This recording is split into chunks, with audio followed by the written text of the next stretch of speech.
Welcome back to the channel. Today, we're talking about one of the most brutally honest, eye-opening, and life-changing books ever written.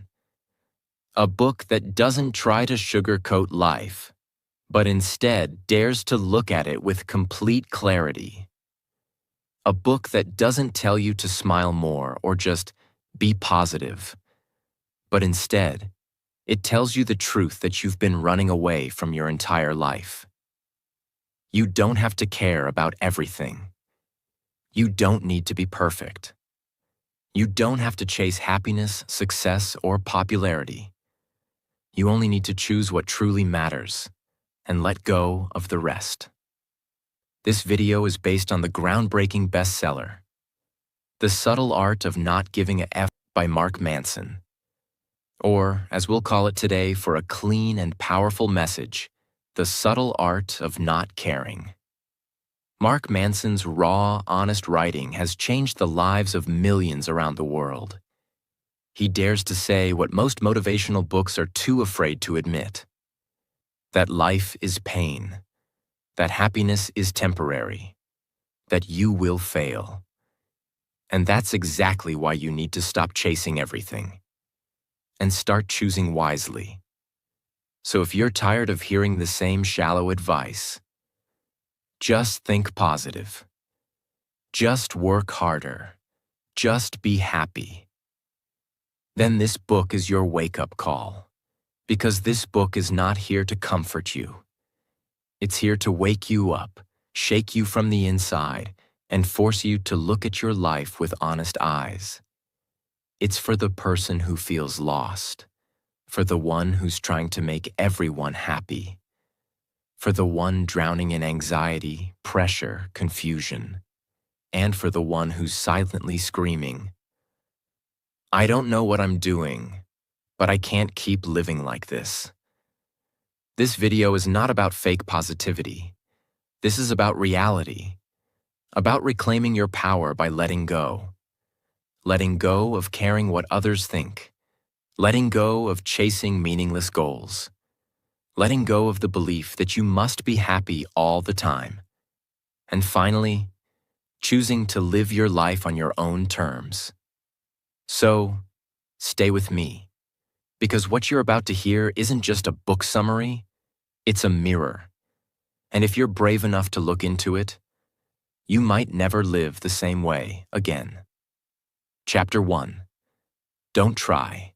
This chapter opens with one message.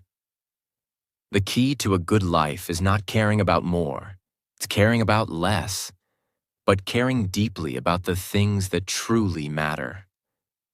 Mark Manson tells the story of Charles Bukowski, a failed writer, alcoholic, and gambler who finally got published at age 50. And do you know what the first words on his tombstone say? Don't try. Not keep pushing. Not work harder. Just don't try. That sounds wrong, right? But let's go deeper. The real message. Bukowski didn't mean give up. He meant stop pretending. Stop forcing. Stop trying to be someone you're not. You're exhausted not because you're lazy, but because you're trying to be perfect in everything. You want to look perfect, speak perfectly, be liked by everyone, be productive all day, smile all the time, be rich, happy, admired, envied, smart. But do you even care about any of that? Or are you just trying because the world told you, you must? We live in a world that says, try harder, grind harder, be better, be more. But here's the honest truth this chapter gives you. The more you chase being better, the more you tell yourself you're not enough. Trying too hard to be perfect, positive, rich, famous, admired is actually a sign that you don't love yourself. It's a form of insecurity dressed as ambition. Let's say there's a girl named Emily. She's 24. On Instagram, she posts happy photos every day, smiling with friends, posting quotes about living your best life. But when the phone turns off, she's alone, empty, confused, Because everything she posts, it's for others, not for herself. She's not trying to be happy. She's just trying to look like it.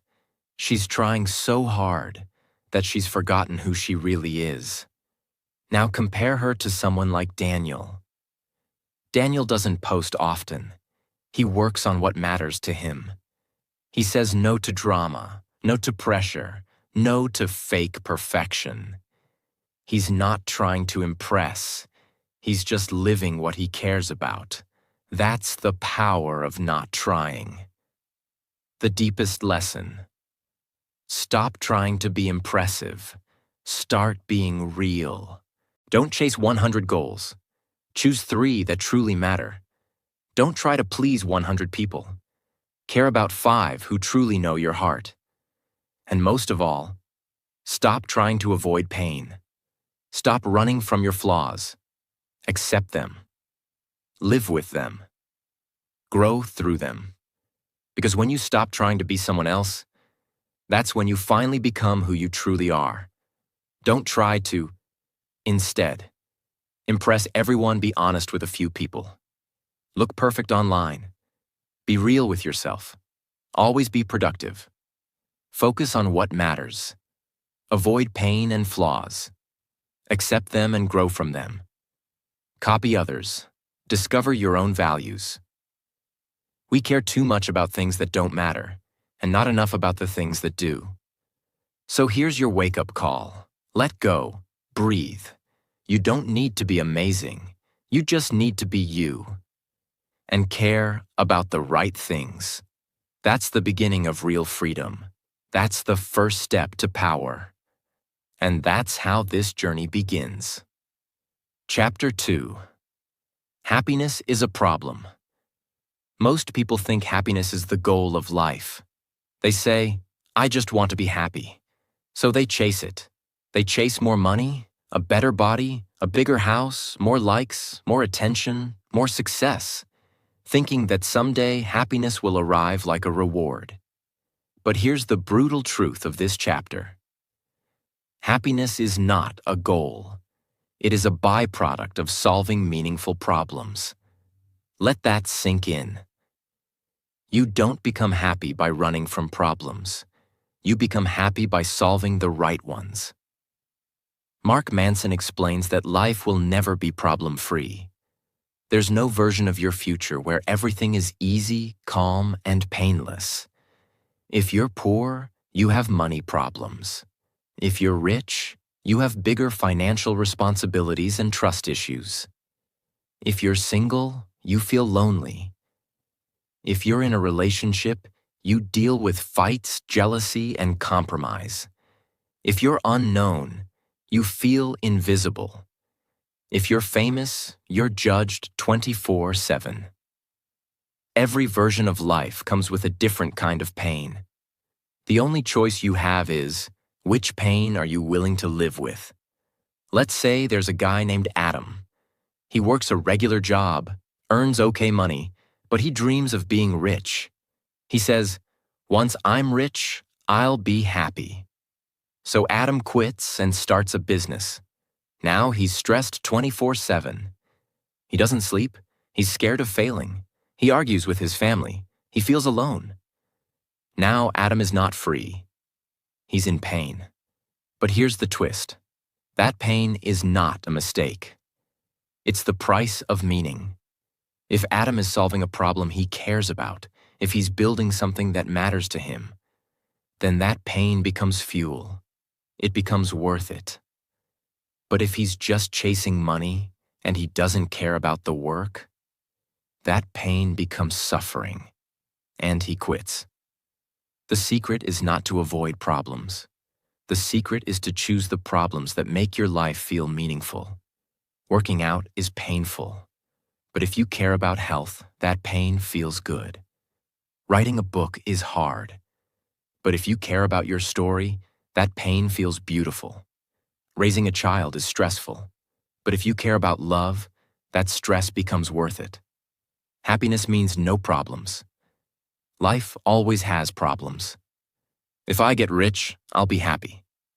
More money, different problems. Success ends my pain. Success brings new pain. Happiness comes from outside. Happiness comes from solving what matters. The question to ask yourself: what pain am I willing to suffer for? What problems feel worth solving every single day? That's your path.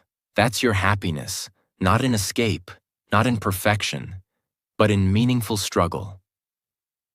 The quality of your life is determined by the quality of your problems. So don't chase a pain-free life. Chase a purposeful life. Choose better problems, and happiness will follow you silently. Not as a goal, but as a result. Chapter 3. You are not special. This chapter is like a slap in the face, but it's the kind of slap you need to wake up from the lie you've been sold your whole life. We've all been told, you're special. You're amazing. You can be anything. But Mark Manson says, that belief is hurting you, not helping you. Why? Because if you think you're special, you believe your problems are unique. You believe no one understands your pain. You think you deserve more than others, without doing the work. Brutal truth. Feeling special is often a mask for insecurity. Believing you're better than others is just another way of running from your flaws. The more you think, I'm different, the harder it becomes to accept normal human pain. You feel entitled. You feel angry when life doesn't treat you like a hero. You compare constantly. You wonder why others succeed and you don't. And deep down, you blame the world, not yourself. Let's meet Sarah. She grew up being told, you're special. She was praised for every little thing. So now she expects life to treat her like royalty. But the moment she enters the real world, she sees rejection. She sees competition. She sees failure. Instead of adapting, she feels insulted. She says, I deserve better than this. She believes her pain is unfair. But here's the truth. No one is immune to pain. No one is too special for struggle. Believing you're special actually makes it harder to grow, because you refuse to face your weaknesses. Humility equals power. The moment you accept that you are not special, that's the moment you finally become free. You realize you're not above hard work. You're not entitled to success. You're just like everyone else. A human being trying to figure life out. And that's beautiful. I'm too special to fail. Failure is normal for everyone. No one understands me. Your pain is part of being human. I deserve success easily. You must earn it just like everyone. I'm different from others. You are human just like the rest. When you let go of being special, you stop chasing attention. You stop needing applause. You start focusing on what actually matters, your values, your growth, your choices. You become grounded. You become responsible. And you become real. Once you accept that you are not special, you can start building a life that actually is. Let go of ego. Let go of entitlement. Embrace your flaws. Be normal. Be honest. Be human. That's where your true strength begins. Chapter 4. The Value of Suffering. Who you are is defined by what you're willing to struggle for. This chapter takes a hard, unfiltered look at pain, not as a punishment, but as a compass. Every human being wants to be happy, confident, respected, and successful. But very few ever ask themselves the most important question of all. What kind of pain am I willing to endure for the life I want? Most people chase comfort. They want an easy life. But here's the truth, and this chapter's most important lesson. Comfort destroys growth. But suffering, when chosen wisely, becomes your greatest teacher. We've been taught to avoid pain at all costs. Don't feel sad. Don't feel angry. Don't feel anxious. Just be happy, stay calm, and think positive. But that thinking is toxic. It teaches you that something is wrong with you whenever you suffer. It tells you that sadness is weakness and pain is failure. But Mark Manson flips this upside down.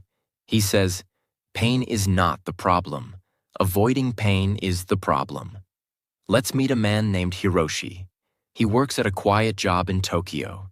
He has no passion for it, no joy, but it's stable. Every morning he wakes up, puts on his suit, and disappears into a life that's slowly killing him inside. He doesn't complain. He doesn't cry. He doesn't even scream.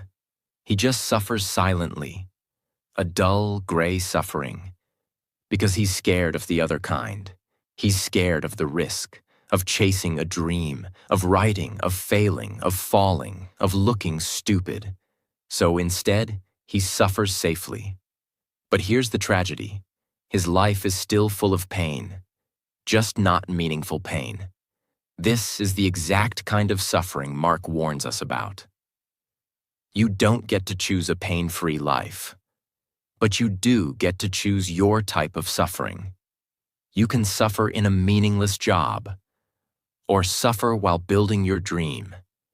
You can suffer in a toxic relationship, or suffer through the pain of leaving and growing alone. You can suffer from fake confidence, or suffer while building real courage. The key is not avoiding pain. It's choosing the pain that leads to something worth living for. Pain means I'm broken. Pain means I'm growing. Happiness equals no suffering. Happiness comes from meaningful suffering. If I avoid pain, I'll be okay. If you avoid pain, you avoid growth. Struggle is bad. Struggle is necessary for building your values. What pain in my life is teaching me something meaningful? Don't run from it. Face it. Learn from it. Let it shape you. Because your pain has a purpose. If you're willing to look directly into it, that pain can give birth to a version of you that nothing in the world can break. What we choose to care about, what we're willing to suffer for, defines who we are. So don't ask, how can I avoid pain? Ask, what am I willing to suffer for that will make me proud at the end of my life? Now let's keep going, because what comes next will shake your beliefs even more. Chapter 5. You are always choosing. Everything you do, everything you feel, everything you are, is a choice. This chapter teaches a radical truth. Even when you feel powerless, you are still choosing. Even when life feels out of control, your reaction is still yours. Most people don't want to hear this. They want to believe that their suffering is someone else's fault, that their failure is because of the world, that their sadness is caused by others. But Mark Manson challenges you to take complete ownership, not just for your actions, but for your reactions, emotions, and identity. During World War II, Viktor Frankl was sent to a concentration camp. He lost his family. He was tortured, starved, and treated like he was nothing. But he realized something that changed everything. His freedom to choose his response could never be taken away. He said, "Everything can be taken from a man but one thing, the last of human freedoms, to choose one's attitude in any given set of circumstances." Even in hell, Viktor Frankl chose dignity. He chose to live with meaning. He chose to see suffering as a path to purpose. No matter what happens to you, you still get to choose your response. You still get to choose how you speak, what you focus on, and who you become. You are not responsible for everything that happens in your life, but you are always responsible for how you react to it. Let's say there's a woman named Jasmine. She grew up in a broken home. Her father abandoned the family. Her mother struggled with depression.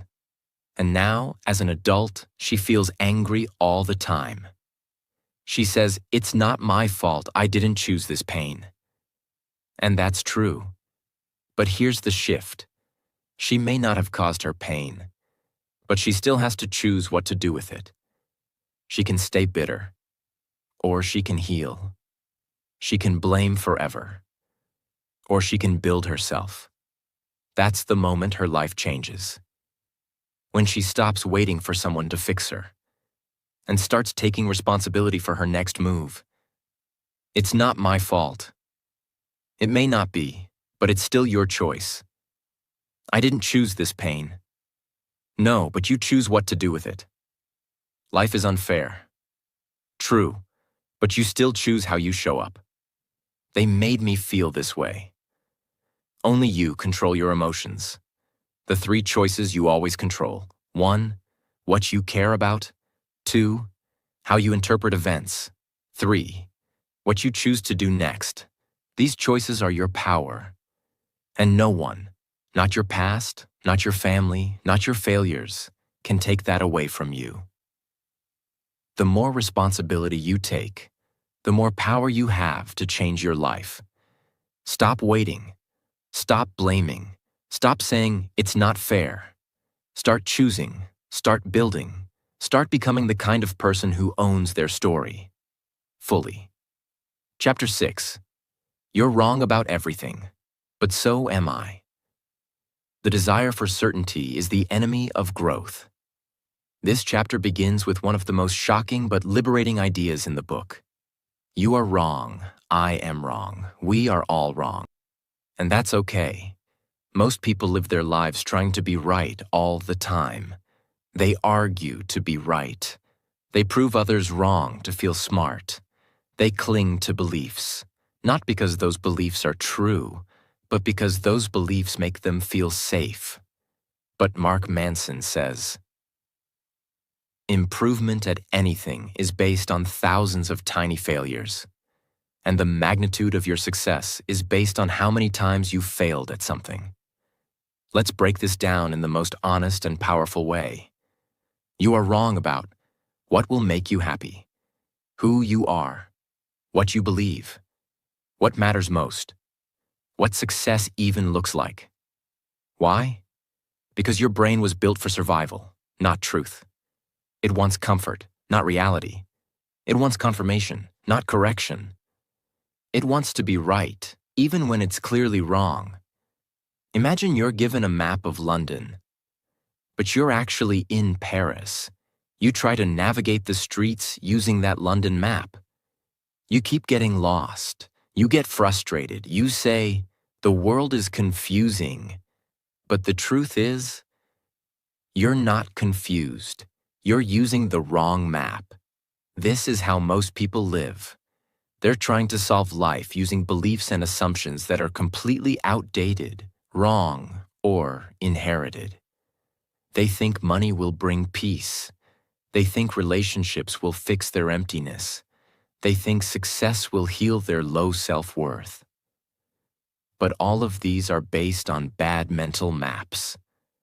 Mark Manson is not saying you should never believe in anything. He's saying you should constantly question your beliefs, because only by questioning, you grow. Growth comes from admitting, I might be wrong, but I'm willing to learn what's right. I know who I am. I'm still figuring out who I am. I need to be certain before I act. Action creates clarity. I was always taught this. Maybe it's time to update that belief. I'm right, they're wrong. Maybe we both have something to learn. Let's say you believe, I'm not good at public speaking. That belief may come from one bad experience in 10th grade. Maybe someone laughed at you. And now, for years, you've told yourself, I can't speak in front of others. But is that true? No. It was just a moment, not a truth. but you turned it into a belief, and now it shapes your entire life. This chapter teaches us to say, maybe I was wrong about myself. Maybe I'm not scared of speaking. Maybe I'm scared of judgment. Maybe I can change. Maybe I can learn. This mindset is how people become free. Growth is not about finding the right answer. Growth is about constantly replacing wrong answers with slightly less wrong ones. So don't be afraid of being wrong. Be afraid of staying wrong. Let your ego die, so your truth can live. Chapter 7. Failure is the way forward. If you're stuck in life, the solution is simple. Fail more, fail faster, fail forward. This chapter destroys the myth of instant success. Most people think, if I fail, it means I'm not good enough. If I fail, I should quit. If I fail, I'll look stupid. If I fail, people will laugh at me. But Mark says, failure is not the opposite of success. It is the path to success. A study once compared two groups learning to type. Group A was told, type perfectly, avoid mistakes. Group B was told, type fast. Make mistakes. Just keep going. Guess who improved faster? Group B. Because the more they failed, the more they learned. They got immediate feedback. They didn't get stuck. They got better by doing, not by waiting to be perfect. Most people are stuck because they don't begin. They say things like, I'm not ready. I need more information. What if I fail? So they keep planning. They keep watching. They keep waiting. And life passes them by. But this chapter teaches, the only way to build confidence is to act before you feel ready. Progress comes from motion, not from motivation. Every success you admire, every author, artist, entrepreneur, or athlete is the result of thousands of invisible failures. You see their highlight reel, but you don't see the rejected manuscripts, the lost clients, the sleepless nights, the failed products, the public embarrassment. Yet they kept going. Not because they were fearless, but because they were willing to fail for what mattered. I should avoid failure. You should learn from failure. I'll wait until I feel ready. You'll never feel ready. Start anyway. If I fail, I'm a loser. If you fail, you're learning.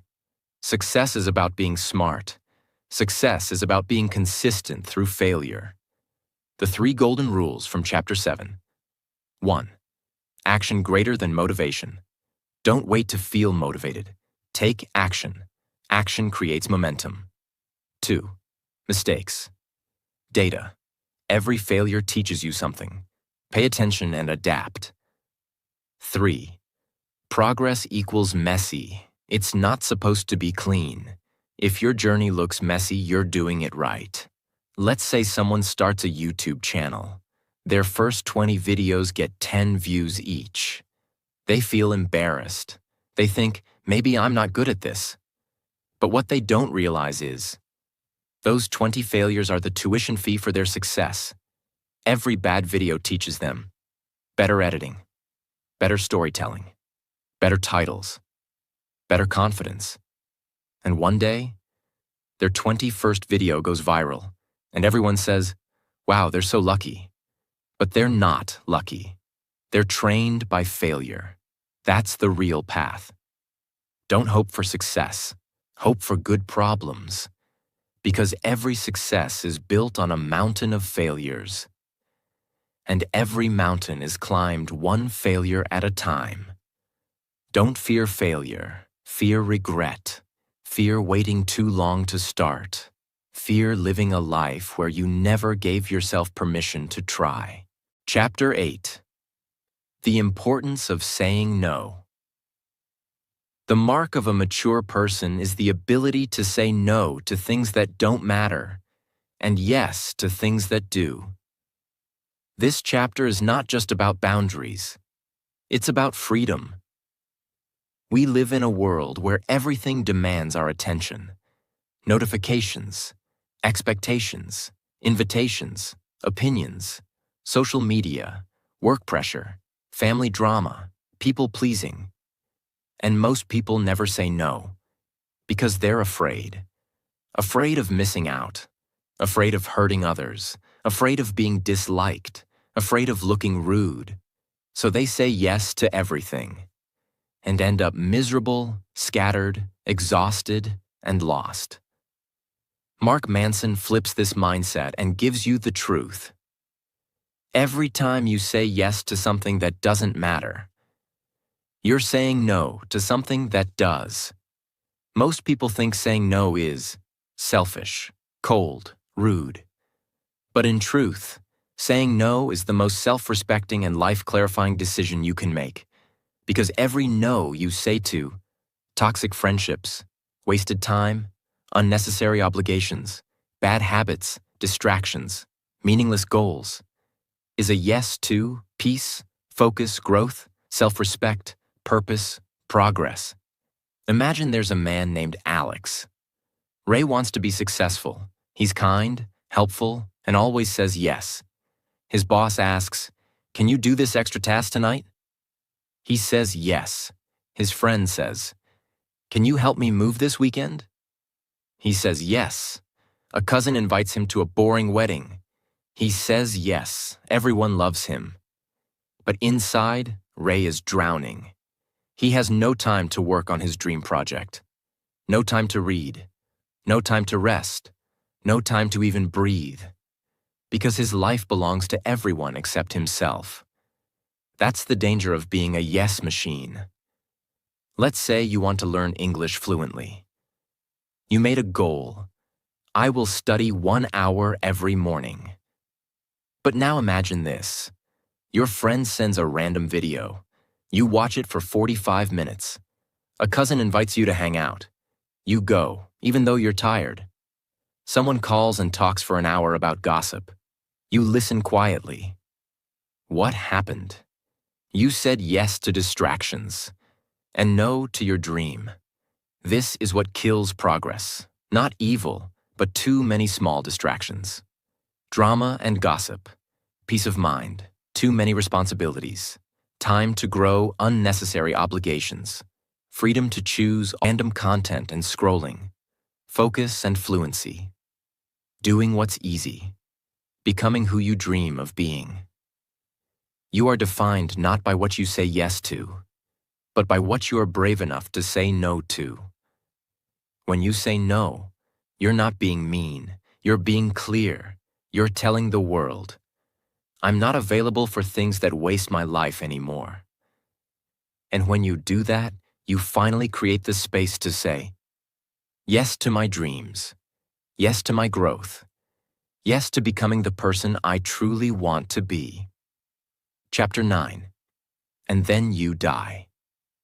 Death is the light by which the shadow of all life's meaning is measured. This is the final chapter. And Mark Manson doesn't end the book with a motivational cheer. He ends it with death. Why? Because when you truly understand death, you finally start to understand how to live. What if you die with your dream still inside you? This chapter forces you to confront what most people avoid, that you are not immortal, that one day you'll be gone, that all your worries, fears, doubts, overthinking, and pride will mean nothing when you're gone. But instead of depressing you, this chapter does the opposite. It makes you wake up. It makes you ask, what am I doing with this one short, beautiful life? Walk through a cemetery. Every tombstone has a name, a birth year, a death year, and one small line in the middle, a dash. That dash, it represents everything, everything they ever did, everything they ever felt. All the love, pain, memories, success, failure, all in that dash. Now ask yourself, what will my dash represent? Will it represent fear? Or will it represent courage? Will it be filled with distractions? Or will it be filled with purpose? Will it say, they wasted their time? Or will it say, they lived fully and left something behind? Imagine you had a story to write, a novel the world needs. You say, I'll write it someday. But someday never comes. You stay busy, you keep delaying. And then life ends. And that story dies with you. Now replace story with your dream, your love, your truth, your art, your power, your voice, your English fluency, your purpose. If you don't act on it now, you might never act on it at all. I have time. You don't know how much time you have. I'll start later. Later might never come. I'm scared of judgment. You'll be gone one day. Will judgment matter? People will laugh if I try. They'll forget, but you'll live with regret. It's too late to change. As long as you're breathing, it's not too late. You will die, but you don't have to live like you're already dead. Use your time. Speak your truth. Learn what you've been scared to learn. Create what you were born to create. Be who you were too afraid to become. And when the final day comes, let it find you living, not hiding. This is not just a book about not caring. It's about caring about the right things. Living with clarity, honesty, focus, and freedom. So don't care about being popular. Don't care about being perfect. Don't care about looking cool. Don't care about what others expect. Care about becoming your most powerful, peaceful, and purposeful self. Care about what you'll leave behind. Care about what truly matters. Before your time runs out.